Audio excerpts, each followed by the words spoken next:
RRC नेटवर्कचे विविध सांस्कृतिक कार्यक्रम पाहण्यासाठी नवीन यूट्यूब चॅनल सिटी चॅनलला सबस्क्राईब करा, लाईक करा, सोबतच बेल आयकॉनला क्लिक करा आणि रहा सदैव अपडेट। मनोरंजनाचे एकच पॅनल, आरआरसी समूहाचे सिटी चॅनल।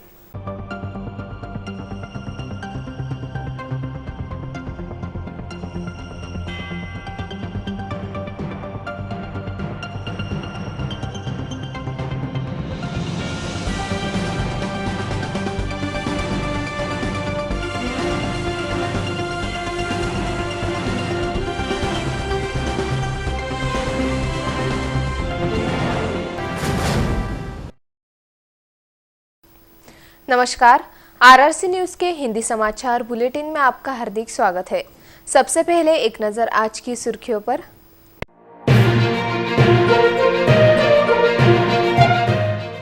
मनपा के नए आयुक्त के रूप में कविता द्विवेदी ने पदभार संभाला।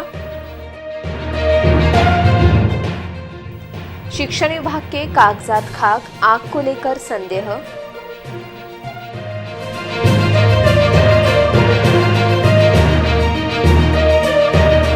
नुकसान भरपाई बीमे की रकम को लेकर वासिम में किसानों का धरना।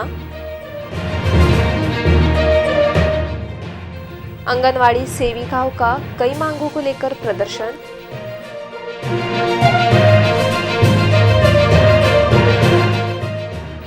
ऑटो की सुरक्षित यात्रा को लेकर किया गया मार्गदर्शन।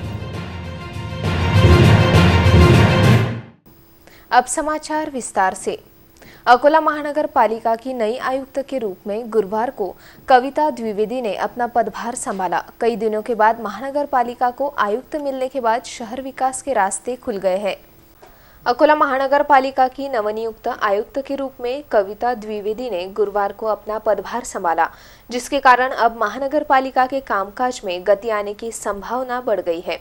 शहर के रुके हुए विकास काम अब गति पकड़ने की अपेक्षा व्यक्त की जा रही है। लंबी प्रतीक्षा के बाद गुरुवार को कविता द्विवेदी ने जिलाधिकारी तथा प्रभारी आयुक्त नीमा अरोरा से महानगर पालिका आयुक्त का पदभार स्वीकारा है। अकोला महानगर पालिका के आयुक्त पद से नीमा अरोरा का तबादला अकोला जिला अधिकारी पद पर, होली के बाद तत्कालीन जिलाधिकारी जितेंद्र पापलकर का तबादला अकोला महानगर पालिका आयुक्त पद पर किया गया था, परंतु पापलकर ने अपना पदभार स्वीकार नहीं किया, जिसके कारण जिलाधिकारी नीमा अरोरा के पास ही पिछले कुछ दिनों से महानगर पालिका आयुक्त का प्रभार था। कुछ दिनों पहले पुणे की कविता द्विवेदी का तबादला अकोला महानगर पालिका आयुक्त पद पर किया गया था, परंतु उन्होंने अभी तक पदभार स्वीकार नहीं किया था।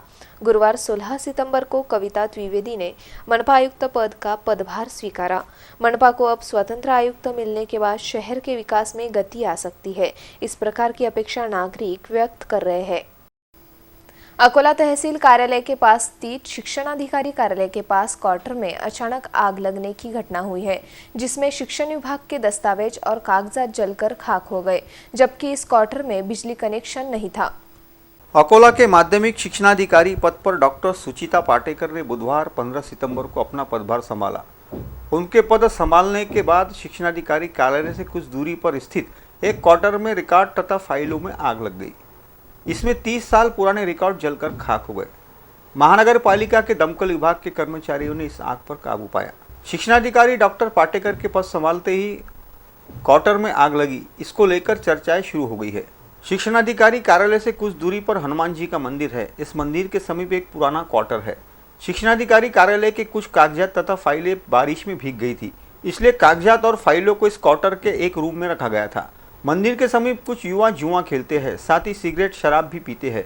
किसी ने सिगरेट फेंकने के कारण क्वार्टर में आग लगी होगी, इस प्रकार की आशंका जताई जा रही है। जिस क्वार्टर में दस्तावेज रखे गए थे, उस क्वार्टर में बिजली आपूर्ति नहीं होने के कारण शॉर्ट सर्किट का कोई सवाल ही नहीं था। इस मामले की जांच के बाद ही आग लगने का खुलासा हो सकेगा। गोदाम में रखे दस्तावेज सूखे होने के कारण धुएं के बाद आग ने रौद्र रूप धारण कर लिया और देखते ही देखते क्वार्टर से आग की लपटें निकलती दिखाई देने लगी। आग लगने की जानकारी मिलते ही दमकल विभाग के कर्मचारियों ने घटनास्थल पर पहुंचकर कड़ी मशक्कत के बाद आग पर काबू पाया। इस घटना को लेकर सवालिया निशान खड़ा हो गया है, जिसकी जांच करना बेहद जरूरी हो गया है। वाशिम जिले में अतिवृष्टि के कारण फसलों का भारी नुकसान हुआ है। नुकसान के पंचनामे भी किए गए हैं। बावजूद इसके अभी तक किसानों को आर्थिक सहायता नहीं मिल पाई है, जिसे लेकर किसानों ने धरना आंदोलन किया। वाशिम जिले में इस साल मार्च महीने में 19 और 20 तारीख को रबी हंगाम के दौरान ओलावृष्टि और अतिवृष्टि के कारण किसानों का भारी नुकसान हुआ है। उस दौरान नुकसान का पंचनामा भी किया गया था, परंतु अभी तक किसानों को सरकारी सहायता नहीं मिल पाई है।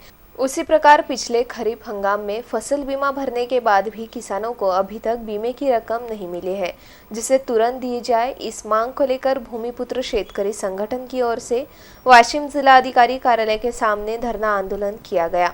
शासन और प्रशासन को नींद से जगाने के लिए भूमिपुत्र शेतकरी संगठन के संस्थापक अध्यक्ष विष्णुपंत भूतेकर के मार्गदर्शन में धरना आंदोलन किया गया। इस धरना आंदोलन में कार्यकर्ताओं के साथ किसान बड़ी संख्या में शामिल हुए थे। शासन ने ऑनलाइन कामकाज के लिए आंगनवाड़ी सेविकाओं को मोबाइल दिए थे, परंतु यह मोबाइल किसी भी काम के ना होने के कारण आंगनवाड़ी सेविकाओं ने सभी मोबाइल शासन को वापस लौटाने का निर्णय लिया है। शासन ने ऑनलाइन कामकाज के लिए आंगनवाड़ी सेविकाओं को दिए गए मोबाइल किसी भी काम के नहीं है। इन मोबाइल की वारंटी समाप्त हो चुकी है, जिसके कारण मोबाइल का हैंग होना, मोबाइल बंद पड़ना, डिस्प्ले गायब होना आदि प्रकार चल रहे हैं। मोबाइल दुरुस्ती का खर्च आंगनवाड़ी कर्मचारियों को करना पड़ रहा है, जिसके तहत आंगनवाड़ी कर्मचारियों ने 17 अगस्त से राज्य भर में शासन को मोबाइल वापस करने का निर्णय लिया है, जिसकी सूचना शासन को फरवरी 2021 को दी गई थी। 16 अगस्त तक इस पर यदि शासन निर्णय नहीं लेता है तो 17 अगस्त से मोबाइल वापस करने की कार्रवाई किए जाने के संकेत दिए गए थे। अकोला शहर क्रमांक 1 और 2 प्रकल्प अधिकारी कार्यालय में आंगनवाड़ी सेविकाओं ने मोबाइल कार्यालय में जमा कर दिए थे तथा कुछ मोबाइल दुरुस्ती के लिए कार्यालय में दिए गए थे। इस आंदोलन के माध्यम से अभी तक 215 से अधिक मोबाइल वापस किए गए हैं। शासन द्वारा दिए गए सभी पुराने मोबाइल वापस लेकर नए और अच्छे दर्जे के मोबाइल दिए जाएं। मोबाइल में गड़बड़ी होने पर उसे दुरुस्त करने की जिम्मेदारी शासन ले। केंद्र सरकार ने पुराना कॉमन एप्लीकेशन ऐप्स बंद कर नया पोषण टैंकर ऐप्स दिया है, जिसमें सभी जानकारी अंग्रेजी में भरनी पड़ रही है। महाराष्ट्र की मातृभाषा मराठी होने के कारण पोषण टैंकर ऐप्स मराठी में किया जाए आदि प्रकार की मांग की गई है। अंग्रेजी न आने के कारण अनेक आंगनवाड़ी सेविकाओं को अन्य लोगों की सहायता लेनी पड़ रही है, जिसे लेकर जिलाधिकारी कार्यालय के सामने प्रदर्शन किया गया। शहर यातायात नियंत्रण शाखा ने शहर के ऑटो चालकों की एक बैठक ली। इस बैठक में ऑटो चालकों को आवश्यक निर्देश देते हुए यातायात के सभी नियमों का पालन करने को कहा गया, अन्यथा कार्रवाई के लिए तैयार रहने के संकेत दिए गए। अकोला शहर की यातायात व्यवस्था सुचारू करने के लिए अकोला शहर यातायात नियंत्रण शाखा द्वारा विशेष अभियान चलाया जा रहा है, जिसे लेकर जिला पुलिस अधीक्षक जी श्रीधर के मार्गदर्शन में अकोला शहर के ऑटो चालकों की एक बैठक ट्रैफिक विभाग के प्रभारी विलास पाटिल के मार्गदर्शन में ली गई। अकोला शहर के ऑटो में आने जाने वाले शालेय तथा महाविद्यालयीन छात्राओं, युवतियों तथा महिलाओं की सुरक्षा को लेकर उसी प्रकार किसी भी प्रकार की अनुचित घटना ना हो, इसके लिए ट्रैफिक विभाग के पुलिस निरीक्षक विलास पाटिल ने मार्गदर्शन किया। अकोला शहर के ऑटो चालक अपना ऑटो चलाते समय गणवेश, बैच, ऑटो के कागजात साथ में रखे। ट्रैफिक नियमों का पालन करने के संदर्भ में भी इस बैठक में मार्गदर्शन किया गया। शहर के प्रत्येक ऑटो चालक अपने वाहन में यात्रियों को स्पष्ट रूप से दिखाई दे, इसके लिए खुद का नाम, मोबाइल नंबर तथा ऑटो क्रमांक लिखना। उसी प्रकार पुलिस नियंत्रण कक्ष क्रमांक 100, पुलिस मदद क्रमांक 112, पुलिस नियंत्रण कक्ष क्रमांक 0724 243 5500 लिखना अनिवार्य है। अकोला शहर में जो ऑटो चालक यातायात के नियमों का पालन नहीं करेंगे, ऐसे ऑटो चालकों पर दंडात्मक कार्रवाई की जाएगी। इस बैठक में शहर के ऑटो चालक बड़ी संख्या में उपस्थित थे, जिसकी जानकारी शहर यातायात नियंत्रण शाखा के प्रभारी विलास पाटिल ने आरआरसी न्यूज से बोलते हुए दी। नियंत्रण शाखा अकोला येथे माननीय पोलीस अधीक्षक जी श्रीधर सर यांच्या मार्गदर्शनाखाली त्यांच्या सूचनांप्रमाणे सर्व ऑटो चालक, टॅक्सी चालक यांची बैठक घेण्यात आली। त्या बैठकीमध्ये त्यांना सर्वांना सूचना देण्यात आली की अकोला शहरामध्ये कुठलेही विद्यार्थी असो, महिला असो, माता भगिनी असो, त्यांची मालाची आणि त्यांच्या प्रवासाची, त्यांच्या जीविताची व मालमत्तेची जबाबदारी, सुरक्षिततेची जबाबदारी ही सर्व प्रवाशाची, सर्वांची सुरक्षिततेची जबाबदारी ही ऑटो चालकाची असेल। ती कुठली विद्यार्थी असो, महिला असो, मुलगी असो, शाळा कॉलेजला आली असेल किंवा मार्केटमध्ये कुठलीही वस्तू परचेस करायला असेल तर तिला घेतल्यापासून तर सोडेपर्यंत तिच्यावर कुठलाही अन्याय होणार नाही, अत्याचार होणार नाही किंवा तिला त्रास होणार नाही, तिची छेडछाड होणार नाही, तिचं मंगळसूत्र असेल, चेन किंवा तिचं सामान चोरी जाणार नाही. ही सर्व जबाबदारी, सुरक्षितेची जबाबदारी ही ॲटो चालकाची असेल, टॅक्सी चालकाची असेल. आणि त्यांनी त्यांच्या ॲटोमध्ये आणि टॅक्सीमध्ये auto number, taxi number, auto चालकाचे नाव, टॅक्सी चालकाचे नाव आणि त्याचा फोन नंबर हे लिहिणं गरजेचं आहे. आणि त्याच्या शेजारी पोलीस कंट्रोल रूमचा नंबर, पोलीस पुन्हा 100 आणि 112 पोलीस हेल्पलाईन नंबर हे सुद्धा टाकणे गरजेचं आहे. किंवा कुठल्या प्रवाशाला जर असं आढळून आलं की ती ॲटोमध्ये किंवा टॅक्सीमध्ये सुरक्षित नाही तर ती त्वरित 100 100 किंवा 112 या हेल्पलाईन नंबरला कॉल करेल किंवा पोलीस नियंत्रण कक्षाचा जो नंबर आहे तो सुद्धा त्यामध्ये ॲटोमध्ये आम्ही त्यांना लिहिणं कंपल्सरी केलेलं आहे. यूनियन बैंक ऑफ इंडिया द्वारा दी गई शिकायत पूरी तरह से बेबुनियाद और तथ्यहीन है. पुलिस द्वारा दर्ज की गई एफआईआर को खारिज करने के लिए हाई कोर्ट में अपील दायर की जाएगी. इस प्रकार की जानकारी शहर के प्रख्यात बिल्डर ने पत्रकार परिषद में दी. यूनियन बैंक की अकोला शाखा के प्रबंधक के माध्यम से रामदासपेट थाना में एक प्राथमिकी दर्ज कराई गई है, जिसमें 36,41,546 रुपयों की जालसाजी का आरोप के तहत मुझे भी आरोपी नामजद किया गया है. दरअसल बैंक का यह रवैया एक साजिश के तहत मेरे खिलाफ की गई द्वेषपूर्ण कार्रवाई है. इस प्रकार का दावा बिल्डर मोहम्मद सफवान जावेद इकबाल ने किया है. अपने खिलाफ दर्ज हुए जालसाजी के एक मामले में अपना पक्ष रखने के लिए पत्रकार परिषद में उन्होंने अपने स्पष्टीकरण में बताया कि जिस संपत्ति को गिरवी रखने का एफआईआर आरोप है, दरअसल उस भूखंड के पूर्वी सहित पश्चिमी दिशा के 2 डुप्लेक्स का निर्माण कार्य किया गया था, जिसके लिए सभी सरकारी दस्तावेजों की खानापूर्ति एवं अनुमति की प्रक्रिया को अंजाम दिया गया था. एक सवाल के जवाब में उन्होंने बताया कि दरअसल बैंक के तत्कालीन शाखा प्रबंधक अतुल मोहोड़ ने उनसे रिश्वत मांगी थी, जिसकी शिकायत अप्रैल महीने में सीबीआई से की गई थी. इतना ही नहीं, मामला केंद्रीय वित्त मंत्रालय तक ले जाया गया था, जिसके चलते हुए अतुल मोहोड़ का तत्काल तबादला कर दिया था. मोहम्मद सफवान पर आरोप था कि तत्कालीन शाखा प्रबंधक के खिलाफ भ्रष्टाचार की शिकायत किए जाने के नतीजे में उनके खिलाफ झूठी प्राथमिकी दर्ज कराई गई है. उन्होंने यह भी स्पष्ट किया कि एफआईआर को रद्द करवाने के लिए मुंबई उच्च न्यायालय की नागपुर खंडपीठ में जल्द ही एक याचिका दाखिल की जाएगी. प्राथमिक के तहत उन्हें आरोपी बनाए जाने से उन्होंने जिला न्यायालय में अग्रिम जमानत अर्जी दाखिल की थी, जिसकी सुनवाई के दौरान उन्होंने सभी दस्तावेज न्यायालय में पेश किए थे, जिसके आधार पर उनकी अर्जी मंजूर कर ली गई है. उन्होंने यह भी कहा कि बिल्डर के काम केवल ग्राहक को लोन के लिए आवेदन करते समय आवश्यक दस्तावेजों की आपूर्ति करना है. बैंक के अनुसार वे जिस एक संपत्ति को 2 बार बेचने का आरोप लगाया है वह अलग अलग है, जिसके पूरे दस्तावेज उनके पास उपलब्ध है. मेरे खिलाफ की गई शिकायत एक सोची समझी रणनीति के तहत की गई है. पत्रकार परिषद में हाजी सलमान इकबाल और अनीस इकबाल उपस्थित थे. मेरा नाम मोहम्मद सफवान जावेद इकबाल है. मैं पेशे से बिल्डर हूं और अकोला शहर में मैं तकरीबन 5 साल से बिल्डरशिप का काम कर रहा हूं. और मैंने काफ़ी प्रोजेक्ट्स जो है तो अकोला में बना के सेल आउट किए हैं और लोगों को बहुत अच्छी सर्विस प्रोवाइड किया हूं. और लोगों के जो ज़रूरत है उसका ख्याल रखते हुए उनको अच्छी एमिनिटीज़ प्रोवाइड किया हूं और उनको सारी अच्छी सुविधाएँ दिया हूं. और इसी कारण से अकोला में मेरा बिल्डर लॉबी के अंदर और एज अ बिल्डर मेरा नाम स्टैब्लिश हुआ है और जो मैं मेहनत करके उसको और आगे बढ़ाना चाह रहा हूँ. लेकिन इस बीच ऐसा हुआ है कि यूनियन बैंक ऑफ इंडिया की तरफ से एक झूठा एफआईआर मेरे खिलाफ किया गया है और उसमें झूठे एलिगेशन मेरे ऊपर लगाए गए और मेरे ऊपर कीचड़ उछाला गया है कि मैंने कुछ गलत किया है. लेकिन उस बात की सच्चाई ये है कि मैंने कुछ भी गलत नहीं किया हूँ. मेरे ऊपर जितने भी जो आरोप लगाए हैं वो सारे आरोप झूठे हैं और मैं मीडिया के माध्यम से ये बात अपना मैसेज पहुंचाना चाहता हूं आम लोगों तक, पुलिस डिपार्टमेंट तक और जुडिशरी तक कि मेरे ऊपर जो भी सारी चीज़ें, जो भी एलिगेशन मेरे ऊपर लगाए जा रहे हैं उसकी तह तक जाए. उसके पीछे क्या वजह है, उसके मुझे क्यों हरास किया जा रहा है, बार बार क्यों मुझे तकलीफ दी जा रही है, उसके तह तक जाए और उसकी सच्चाई को सामने लाए. अगर कहीं ऐसा लगता है कोई भी डिपार्टमेंट को, गवर्नमेंट इंस्टीट्यूशन को, कि मेरे से कोई गलती हो रही है और मैं कुछ गलत कर रहा हूँ, तो मैं मेरी गलती कबूल करूँगा और मैं उसके लिए कोई भी सज़ा भुगतने के लिए तैयार हूँ। लेकिन अगर मैं कुछ गलत नहीं कर रहा हूँ और मेरे साथ में ज़्यादती हो रही है, तो मेरी मीडिया के माध्यम से ये सभी लोगों से रिक्वेस्ट है कि जो मेरे साथ में गलत हो रहा है, मेरा नाम डैमेज करने के लिए, मेरा रेपुटेशन ख़राब करने के लिए, जो कि मैंने बिजनेस के अंदर लोगों को सर्विस दे के, लोगों के लिए अच्छा काम करके और मेहनत करके कमाया हूँ, उसको जो डैमेज करने की कोशिश की जा रही है, उस चीज़ के ऊपर रोक लगनी चाहिए। ओबीसी समाज का विश्वासघात कर आघाड़ी सरकार ने महापाप किया है, जिसके विरोध में भाजपा ने जिला भर में आंदोलन किया और राज्य सरकार का तीव्र शब्दों में निषेध किया। इस आंदोलन में कार्यकर्ता बड़ी संख्या में शामिल हुए थे। ओबीसी समाज का विश्वासघात कर ओबीसी आरक्षण को नजरअंदाज करने वाली आघाड़ी सरकार के विरोध में भारतीय जनता पार्टी ने राज्य भर में आंदोलन किया है।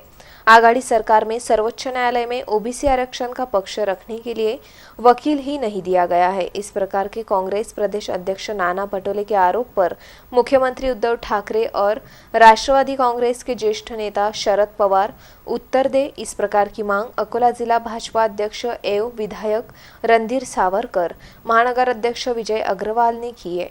उन्होंने बताया कि पिछले 6 महीने से आघाड़ी सरकार ओबीसी समाज के राजनीतिक आरक्षण को लेकर टाल मटोल कर रही है। ओबीसी समाज का एम्पिरिकल डाटा जमा करने के लिए तुरंत कार्रवाई शुरू की जाए। भारतीय जनता पार्टी के नेतृत्व में राज्य सरकार को बार बार यह बात कही है, परंतु आघाड़ी सरकार ने 6 महीने में किसी भी प्रकार की कार्रवाई नहीं की। एम्पिरिकल डाटा जमा करने के लिए नियुक्त किए गए पिछड़ा वर्ग आयोग को आघाड़ी सरकार ने निधि ही नहीं दिया है। इस लापरवाही के कारण ओबीसी आरक्षण के बिना 5 स्थानिक स्वराज्य संस्थाओं के चुनाव घोषित किए गए हैं। इस दौरान आघाड़ी सरकार के खिलाफ जोरदार नारेबाजी भी की गई। इस आंदोलन में भाजपा के पदाधिकारी और कार्यकर्ता बड़ी संख्या में उपस्थित थे। बैंक ऑफ महाराष्ट्र के मुख्य कार्यालय के सामने बैंक में नौकरी भर्ती की मांग को लेकर कर्मचारियों ने धरना आंदोलन किया। इस दौरान अपनी मांगों का निवेदन मुख्य प्रबंधक को दिया गया। धरने के समय जोरदार नारेबाजी भी की गई।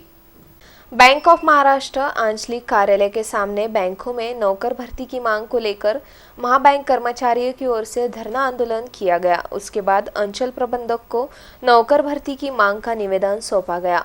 आंदोलन के पहले चरण में 1872 शाखा के कर्मचारियों ने 7 सितंबर से मांग दिन मनाते हुए बैच लगाकर आंदोलन आरंभ किया, जबकि 8 से 14 सितंबर के बीच बैंक के व्यवस्थापक को ईमेल के जरिए अपील भेजी गई, जबकि बुधवार को धरना आंदोलन किया गया। आंदोलन के दौरान bank of Maharashtra employees association के विदर्भ अध्यक्ष श्याम माइनकर ने बताया कि बैंक की 1145 शाखाओं में सफाई कर्मचारी नहीं है, 645 शाखाओं में चपरासी नहीं है, यह दोनों पद रिक्त है। इस दौरान बैंक कर्मचारियों ने अपनी मांग को लेकर जोरदार नारेबाजी भी की। भारतीय जनता पार्टी ने महाराष्ट्र की आघाड़ी सरकार को घेरने के लिए ओबीसी आरक्षण का मुद्दा उठाया है। वाशिम में महामार्ग पर भाजपा ने रास्ता रोको आंदोलन किया, जिसके कारण कई घंटों तक यातायात पूरी तरह से बाधित हो गया था। ओबीसी आरक्षण के साथ विश्वासघात करते हुए ओबीसी आरक्षण को लेकर आघाड़ी सरकार के खिलाफ भारतीय जनता पार्टी ने राज्य भर में आंदोलन शुरू किया है। वाशिम में भी पुसद नाका में अकोला नांदेड़ महामार्ग पर भाजपा की ओर से रास्ता रोको आंदोलन किया गया। तकरीबन 2 घंटे चले रास्ता रोको आंदोलन के कारण इस महामार्ग का यातायात लंबे समय तक के लिए बाधित हो गया था। इस दौरान ओबीसी के सम्मान में भाजपा मैदान में इस प्रकार की घोषणाएं भी दी गई। इस आंदोलन में महाविकास आघाड़ी सरकार के खिलाफ जोरदार नारेबाजी की गई। सरकार ओबीसी आरक्षण मिलने तक चुनाव न ले, अन्यथा आगामी दिनों में भाजपा द्वारा रास्ते पर उतरकर तीव्र आंदोलन किया जाएगा, इस प्रकार के संकेत भी दिए गए। इस रास्ता रोको आंदोलन में भाजपा के पदाधिकारी और कार्यकर्ता बड़ी संख्या में शामिल हुए थे। इस आंदोलन की जानकारी भाजपा प्रदेश कार्यकारिणी सदस्य राजू पाटील राजे ने आरआरसी न्यूज से बोलते हुए दी। महाराष्ट्रातल्या 52% समाजावर, ओबीसी समाजावर या आघाडी सरकारने अन्याय केला आणि या ओबीसी समाजाच्या पाठीत खंजीर खुपसण्याचं काम या आघाडी सरकारने केलं। खरं तर आघाडी सरकारला आपली बाजू मांडता आली नाही, त्यामुळे ओबीसींना हे आरक्षण मिळालं नाही आणि आज भारतीय जनता पार्टीच्या वतीने वाशिम जिल्ह्यामध्ये आम्ही हे आंदोलन करत आहे आणि हे आंदोलन आज महाराष्ट्रामध्ये पूर्ण 1000 ठिकाणी भारतीय जनता पार्टीच्या वतीने आम्ही करत आहे। अंत में एक नजर आज की सुर्खियों पर।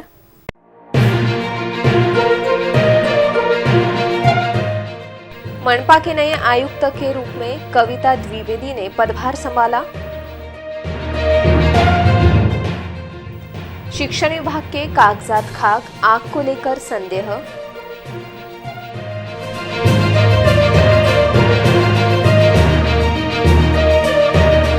नुकसान भरपाई बीमे की रकम को लेकर वासिन में किसानों का धरना।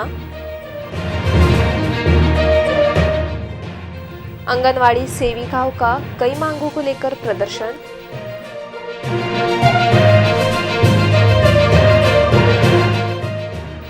ऑटो की सुरक्षित यात्रा को लेकर किया गया मार्गदर्शन।